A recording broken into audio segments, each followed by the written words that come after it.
the latest gossip. Nyaya dziri kupisa dziri kutenderera pa social media. As we all know guys, pane video iri kutenderera whereby Rimbi bus na zebra kiss pakaitika accident. Nhasi toda kupa kwamuri comment section guys kuti mutiudze kuti ndiani aiva ari wrong between the two, Pakati Pa Driver weRimbi newe zebra kiss. Waunoti ane mhosva ndiye upi pakati pevanhu ava vaviri ava? Asi guys, tongoti rest in peace kune vakashayika pangozi yacho. Tongoti nevakakuvara, we wish them speed recovery. Asi guys, tachingokumbira kuti masubscribers edu ese nevasati vasubscriber, mutiudze mucomment section kuti ndiani aiva ari wrong pakati peava vanhu ava madriver aya. Asi musakanganwa guys, tine vazukuru vambuya nehanda, obvious vanokomenta panyaya yacho. Naida kuti ndiko kunzwisai zvachitaurwa nevamwewo pamusoro penyaya yakaitika iyi. Aripo mumwe munhu auya akati, I want to hear the driver of zebra kiss bus to tell us why didn't he stop when he saw the truck. Mumwe munhu akauya akati vese vari wrong. Mumwe munhu akauya akati vese ndivanambwa. Mumwe munhu akati both drivers were wrong. Mumwe munhu akati kutamba neupenyu hwevanhu. Mumwe munhu akati vese asi zebra could have avoided this. Mumwe munhu akati if you notice someone wants to overtake, you slow down and let them go.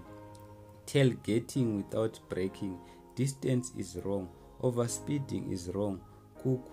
Kukudza muchitora video revanhu vari kumhanyisa mota kana kuti mabhazi is also wrong. Mumwe munhu akauya akati I think driver wezebra was wrong, but weRimbi ane mhosva futi, saka they should be banned from driving. Vese votorerwa madrivers license avo. Mumwe munhu akauya akati vanhu vamuri kubvunza mucomment section vazhinji vacho havana madrivers license ava. Nharo dzacho unotongoona wega kuti hapana zviripo. Saka vanhu vangoitaura zvinhu zvakawanda zvakasiyana siyana. Mumwe munhu akauya akati tisati taenda kure munhu angade kuovertake murodhi yembeva here. Never undertake unless you are sure that you can do so without enjoying yourself or anyone else, period. Mumwe munhu akati weRimbi ane mhosva and ane dzungu. Mumwe munhu akati isu tangomirira police report, tambotukana nevamwe masikati nenyaya idzi. Mumwe munhu adedzera kuti izvi zvakutongoda police report, tambonetsana nevamwe tikapotsa kurovana tichingopikisana nenyaya idzi. Mumwe munhu akati wezebra toes is the one ari wrong apa. Mumwe munhu akati zebra kiss was wrong, no indicator, no what, kutotosiya munhu pachena.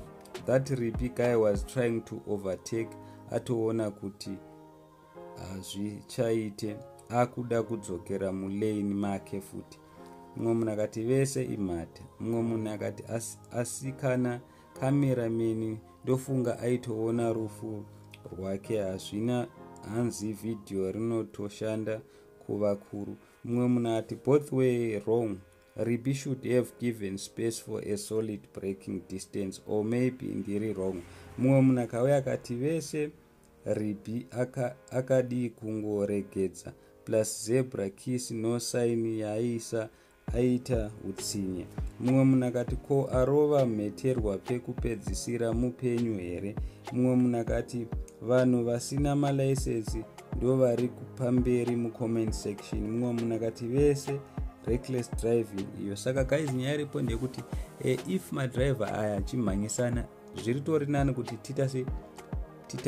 tiripote kuvaridzi vemabhazi kana kuti timudza kuti ngaamire, because problem iripo ndekuti dzimwe nguva kana mabhazi achimhanya vanhu vanotanga kurova muridzo, vamwe vachidedzera kuti mungarimhanyiswe bhazi, pindira tidarike. Ndo zvinozoita kuti mabhazi aya aita seaite maaccident, because nema kutoita kunge muri kuita race.